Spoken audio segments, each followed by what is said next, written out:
get started, I want to sincerely thank the Bowie Police Chief Dwayne Preston. Thank you for hosting us. Thank you and your team.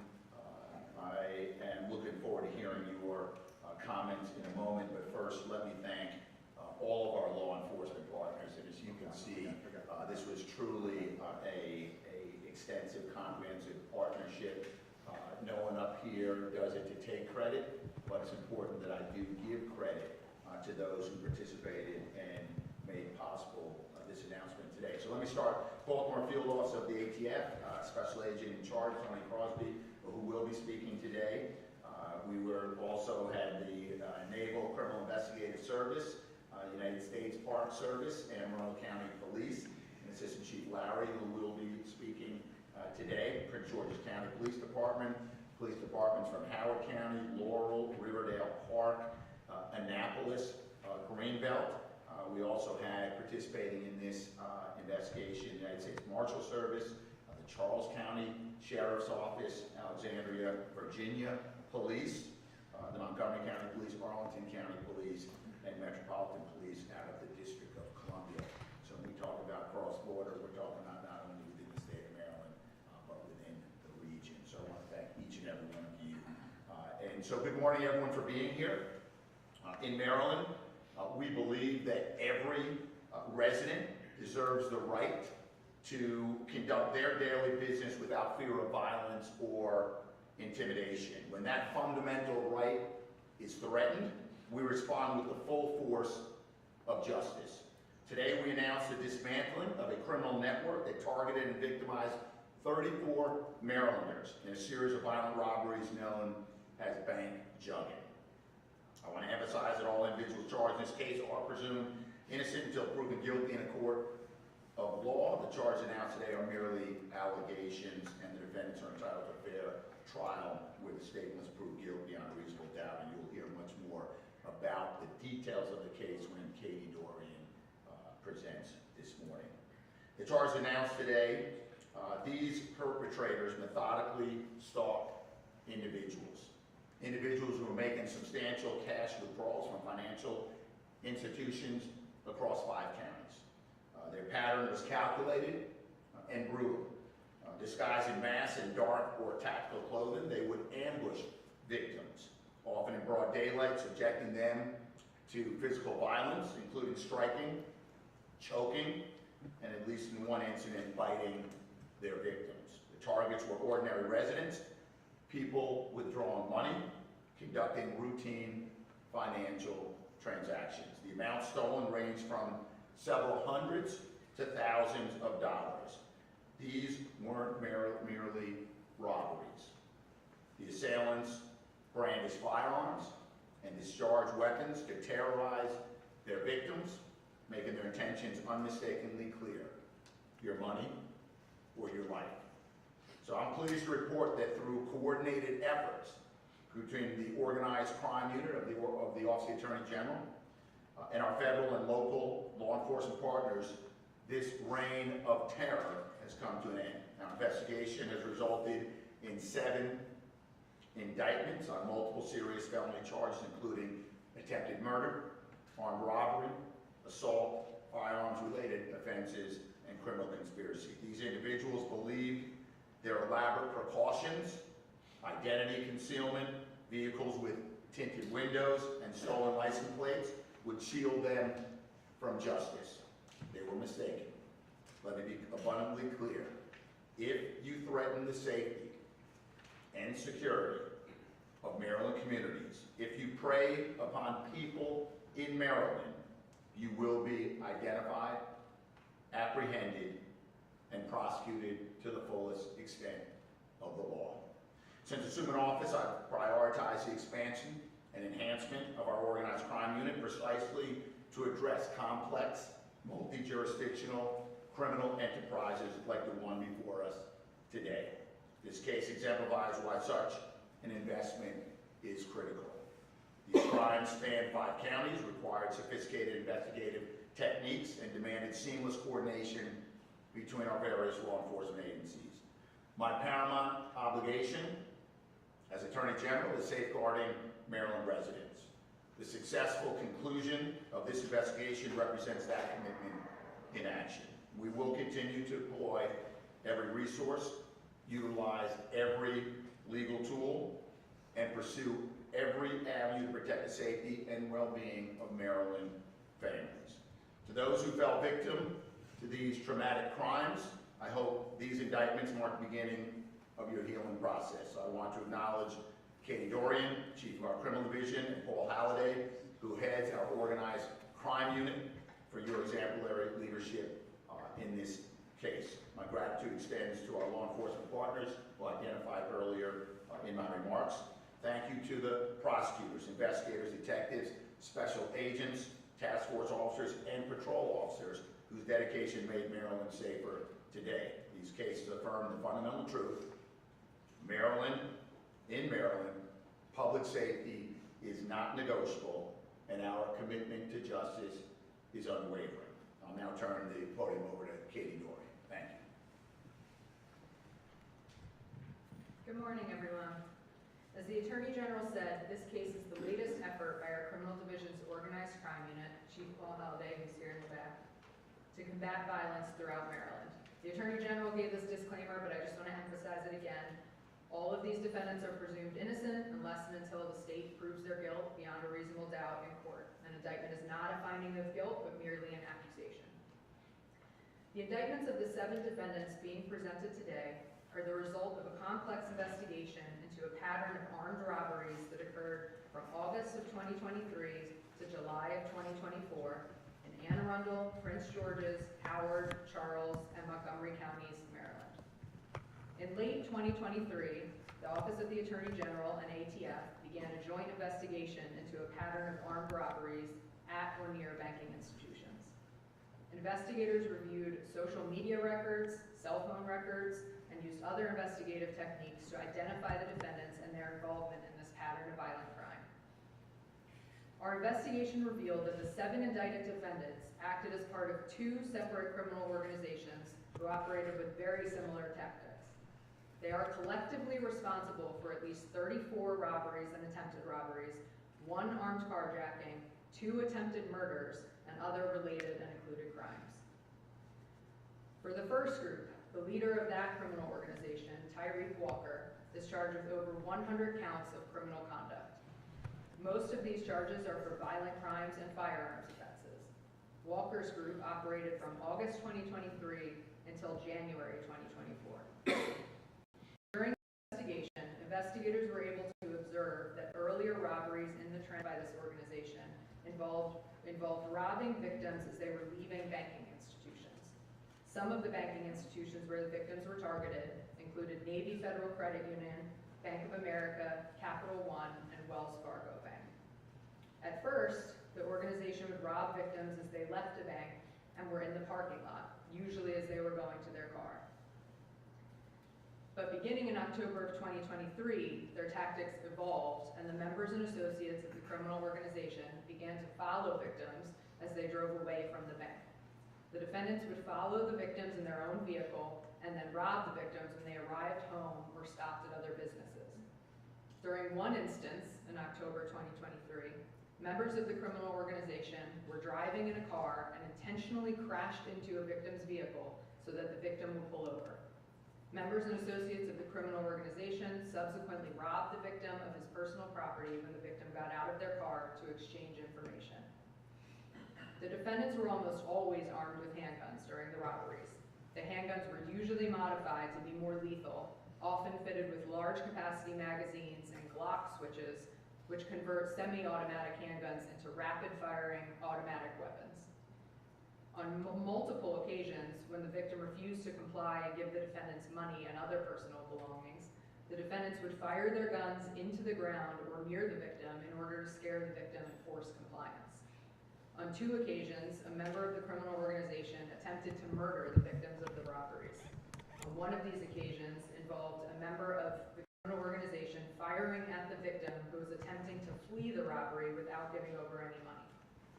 On the other occasion, which occurred right here in Bowie, the group fired handguns at the victim when the victim attempted to follow the group in his car after the robbery.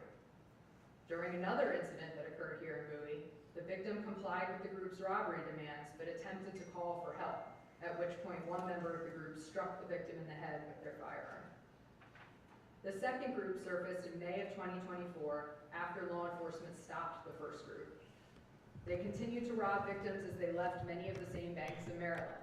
The second group also used handguns and would threaten to shoot or even kill the victims if they did not hand over the money and other property.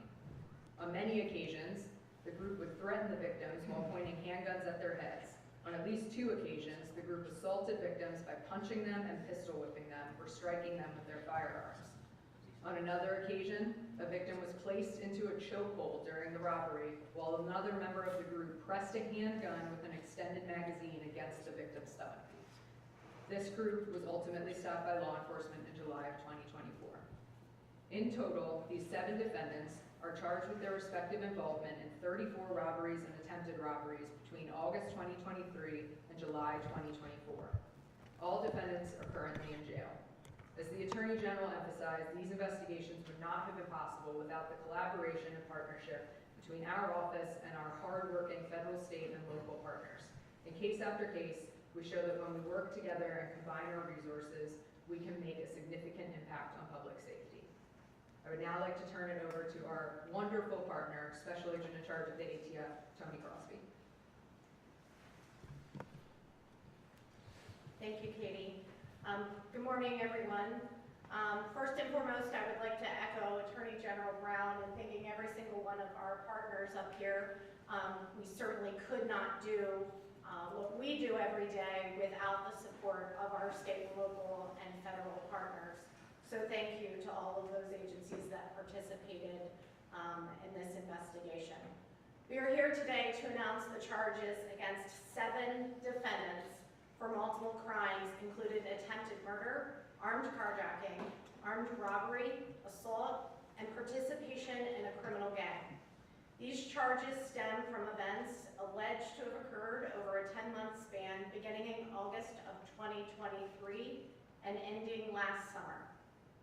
The 7 individuals being indicted today are alleged to be responsible for 34 robberies and attempted robberies, stealing more than $155,000 from at least 34 victims. These individuals were operating as 2 separate groups or gangs, targeting victims leaving bank institutions. These groups would cause traffic collisions, physically assault, or point guns at people leaving banks in order to rob them of whatever currency they were carrying. ATF agents noticed a pattern occurring during the summer of 2023 and began working with state and local partners to better understand the crimes that were being committed. Once agents understood the pattern that was occurring, they used ATF technology to further investigate these crimes. In the case, ATF agents used NIBIN, or the National Integrated Ballistic Information Network, to develop timely, precise, and actionable intelligence about these firearm-related events. This information assisted these investigators in connecting, identifying, and disrupting violence through evidence-based methods. Its aim is to disrupt cycles of violence by identifying and prosecuting trigger pullers and their sources of crime guns. NIBIN is the only national network that allows for the capture and comparison of ballistic evidence to aid in solving and preventing violent crimes involving firearms. Since the launch of NIBIN, its technology has provided participating law enforcement agencies with an automated method to share research, identify, and cross-reference firearms ballistic data across a nationwide network. ATF is proud to use this technology in conjunction with our state and local partners to hold these 7 individuals accountable for the suffering they have caused over the last 10-month span. I am especially proud of our Hyattsville 2 agents and Prince George's County Task Force officers who worked diligently to see this case from beginning to end. Thank you to all the state and local partners for their work in this investigation, and thank you, Attorney General Brown, for your relentless commitment to ensuring that these cases are prosecuted to the full extent of the law in order to keep our communities safe from gun violence. Thank you. I will now turn it over to Chief Preston from Bowie Police Department.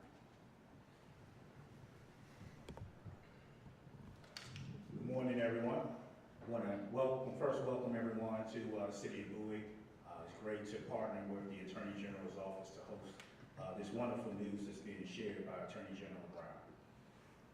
The incidents in Bowie occurred and began in December of 2023 and lasted through July of 2024, where our community was affected by these crews. Many residents voiced their fear and concern over safety and sought assistance. This community and I are eager for these violent offenders to be held accountable for their actions. I appreciate the collaboration and coordination from our Attorney General, Anthony Brown, and all the law enforcement partners here today. I want to extend my heartfelt thanks to the Bowie Police Department, particularly to the dedicated members of my criminal investigative section for their hard work in solving these cases. It's now my pleasure to bring up Assistant Chief William Lowry with Anne Arundel County Police Department. Thank you, Chief. Good morning. On behalf of Chief Amal Allen and the Anne Arundel County Police Department, really appreciate you being here this morning. I may not be as polished as some of the speakers who have come before me, a little more kind of direct, so you kind of bear with me just a second. First of all, I want to thank the Attorney General and all our state, local, and federal agencies for working together as a team. This is what it means to work as a group, sharing, analyzing information, and working tirelessly. I'm going to talk about three groups real quickly. Number one, I want to recognize the Anne Arundel County patrol officers.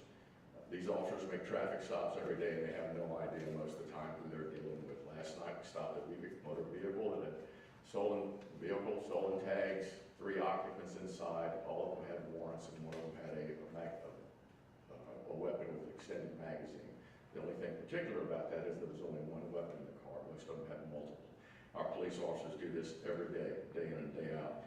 Our district detectives work tirelessly, as the ATF has already explained, on this criminal investigation, especially Detective Corey Heathcote and Sergeant John O'Connell. They're tremendous. Our strategic patrol teams are the ones that go out and conduct surveillance and to try to do interdiction when these individuals decide to commit these crimes. That they're fabulous. Our crime analyst, especially Mr. Kevin Burke, was extremely instrumental in compiling information in this investigation. And I know folks don't seek accolades, but ATF Agent Special Dave Chetlak was phenomenal, and Andre Pavilion.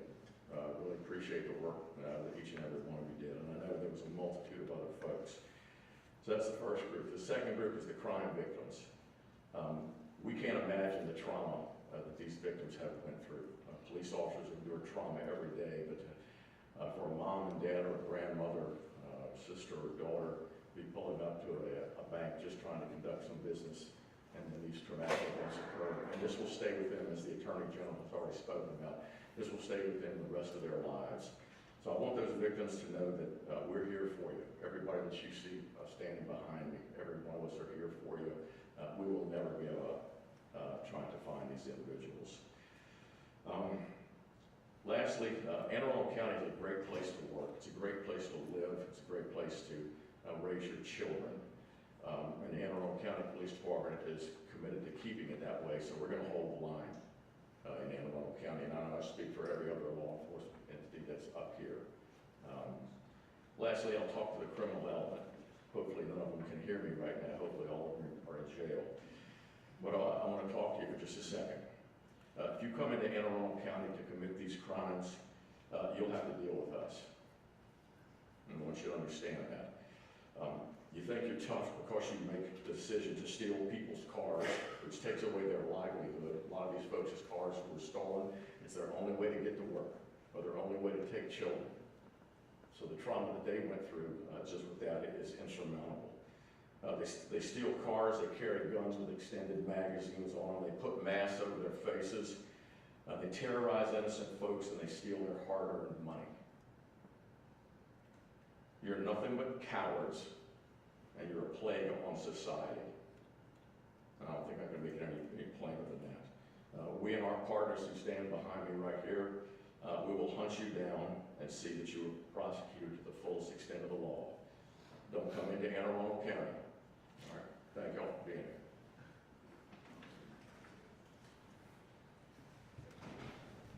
Questions? pursuit out of Anne Arundel into the district and ended, there was a fatal crash. Were any of these guys involved with that last July? It seemed to end this, There was a nexus. seemed to end this bad. Hey, Paul Halliday from the Attorney General's Office, Chief of the Organized Crime Unit. The individuals, that chase happened around the time of this incident. The individuals were engaged in similar behavior, and the association probably was mostly in terms of similar crimes, but no one in either of these patterns was involved, as far as we know, or is at least charged at this point as being involved in any of the crimes that those individuals may or may not have participated in. And none of the individuals in that car participated in any of the crimes that we charged today, Yeah. or that we're talking about today. Now, and looking up some of these guys, they have existing armed robbery charges like Howard County elsewhere, I read at the top of the list. So what we're talking about now is a completely new set of indictments, adding the gang stuff. That's correct. So so there is, like, one of the individuals does have a conviction out of Howard County for one of the crimes that's charged against this group. And that speaks to some of the reason why these people were stopped earlier in the pattern. So they were arrested, many of them, long before these charges actually came, while the investigation was still ongoing and the other crimes were still being discovered and investigated. So some of their convictions are related to this pattern, but most of their record is unrelated to this pattern. But there's at least that one conviction that's related to this pattern. You gave us a list of 7 people that you said were in 2 different groups. Can you kind of delineate between who was in group 1 and who was in group 2 here? And then how long have all these guys been in jail now? And it sounds like several months for everybody at least. Has that time been spent just sort of connecting them to all these different incidents, or what else has been going on with them there? All right, that's a fair question. So my understanding is that there are copies of the indictments that are available to be distributed. That will clearly lay out who's charged in each pattern, and the indictments do include sort of a factual recitation of most of the events. So that'll help answer the questions as to who was working together with who and what incidents they were at least alleged to be involved in. And yes, at this time all of them have been arrested. At least one of them was arrested, or 2 of them were arrested because of these indictments. The other 5 were arrested either for related crimes or other unrelated crimes. Some have been incarcerated since the fall of 2023, and some were arrested later in 2024. But some of them are serving sentences. For example, the individual convicted in Howard County is serving a sentence at this point, while also serving pretrial detention for other cases. But most of them are serving pretrial detention either for this case or for some other case. And then a few of the individuals that were charged for cases that are now included in our indictment, but have served the majority of the time up to this point for pretrial on other charges that are now included in our indictments, either in Prince George's County or Anne Arundel County, for charges that were charged before the full pattern was completed. Attorney General Brown, Chief Lowry sent a strong signal. Are you guys, summer is coming, these things seem to, like I said, have stopped for the most part around the time of that crash last year. Are you sending a signal that as we head into summer now? Well, let me say that, we don't, seek indictments and prosecute for the purposes of signaling, right, and sending messages. Although our actions certainly convey that, as the chief mentioned, as others have mentioned, and in fact, we've got so much law enforcement here today that we take this stuff seriously. And every season of the year, if you're going to perpetrate crimes and offenses against Marylanders, then we're going to use all the resources that we have available, from the street to the courthouse, to investigate and prosecute individuals. So whatever messages people take from this, they can take. But it's, we take one investigation at a time, and one prosecution at a time. Run afoul of the law, and you will encounter us. But kind of piggybacking off of that, is there a concern that, there might be copycat groups that, take on these same tactics, and is there anything being done by law enforcement to address that possibility, beefed up patrols, things like that? So I'll let law enforcement, whoever wants to answer that can do that. So copycats are always an issue that occurs in the criminal environment. They tend to copy each other. They're not the smartest individuals in the world. However, they are extremely violent. So the police department, as the Attorney General said, and the other speakers have said, we're always trying to stay one step ahead, whether that's through an integration of intelligence information, networking between our local and state, federal law enforcement partners. But this is something we take extremely seriously. We've seen the trauma that these victims have. One lady was 80 years old, not on this indictment, but one of the ladies was 80 years old when these three individuals got up and put guns in her face. So police departments take that extremely personal. We deal with our community members every day, and we see the things that they go through. So if that answered your question, sir. Can someone address how these guys got their intel? How did they know that people were withdrawing large sums of money? They weren't going after $100.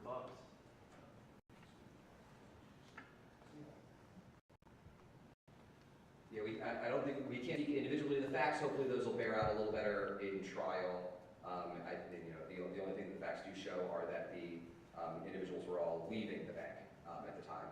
And so the hit rate is pretty high in terms of how much money they got. So there is an answer to that question, you just don't have it right now. Well, at trial, some of it's going to take just what the evidence we actually have that's actually admissible that we can actually speak to in court as to what we can actually share with the courts and with the juries about what we know about those cases. But they're ongoing. There is information in the indictments that might be helpful, but it really depends on what comes out in trial at this point. Where did the term bank jugging come from? It's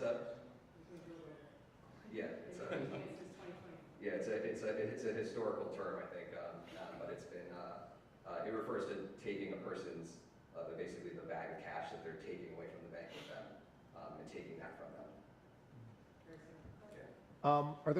Is there anything that you would recommend the public do in order to kind of keep themselves safe? Are there certain, like, in instance for these events, do they kind of happen towards the end of the week, during paydays? Were there certain days of the week where they were more active? And so in that case, what are some things the public can do to keep themselves safe?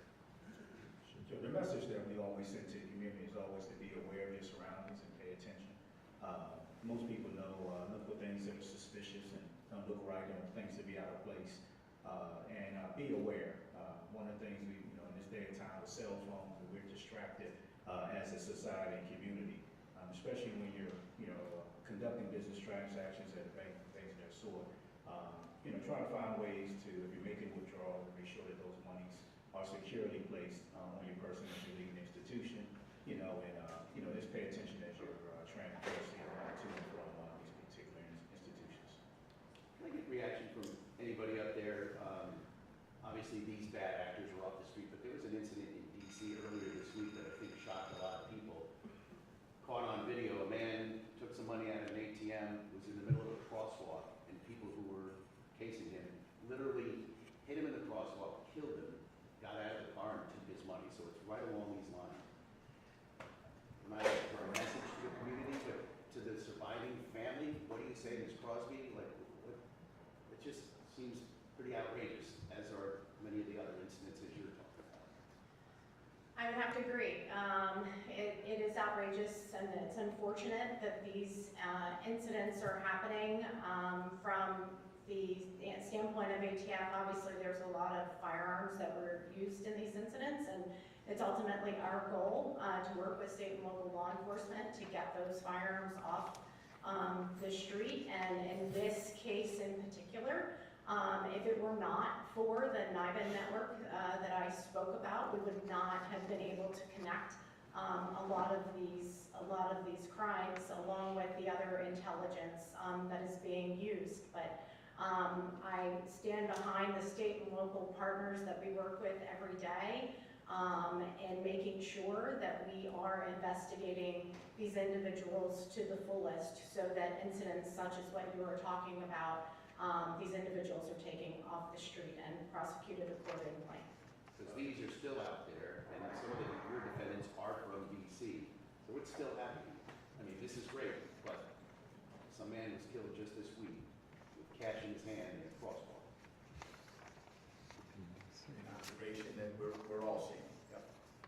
The youngest accused was a 19-year-old, followed by a 20-year-old right after them. What are you saying to people in the community who are essentially young people who are essentially just graduating from high school, who are choosing to commit these violent, very serious crimes?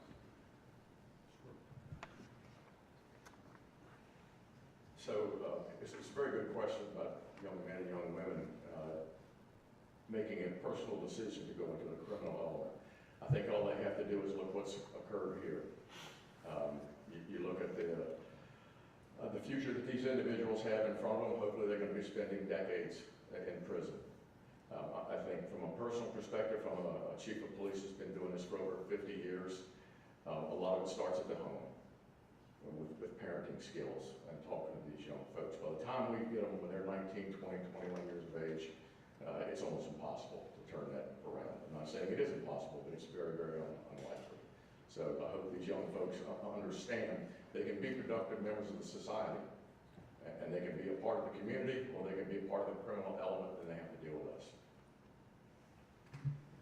I also saw from the photographs that you put up there, it looks like they were bragging on social media, Instagram or whatever, what were they using? Those photos are combinations of private messages and public messages, but that is at least bragging to each other or sharing that information with co-conspirators and things like that. But that's exactly what these are all of these photos that you see here are obviously social media in some way, whether they're posts or messages. So that's correct. You good? All right, thank you, everybody. We will be here to answer any questions that we can help clear up for you. And we will get you copies of the indictment. Sorry. And you're gonna share these electronically with us? We will give you the whole power. Thanks. Thank you. Indictments too, Jen? We'll give you the indictments too. Does she have our contact? We are adjourned. Thank you.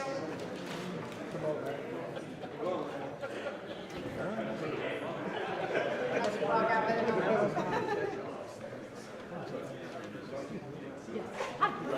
Yeah. Next week, you need a press release. Hold on one second. Does anybody, do you need anybody else? Alethea, grab me a press release, would you please, for Channel 9? Oh, you did. Oh, excellent. Thanks, Lyle. I appreciate it. Nice meeting you. I used to be at Channel 7 10 years.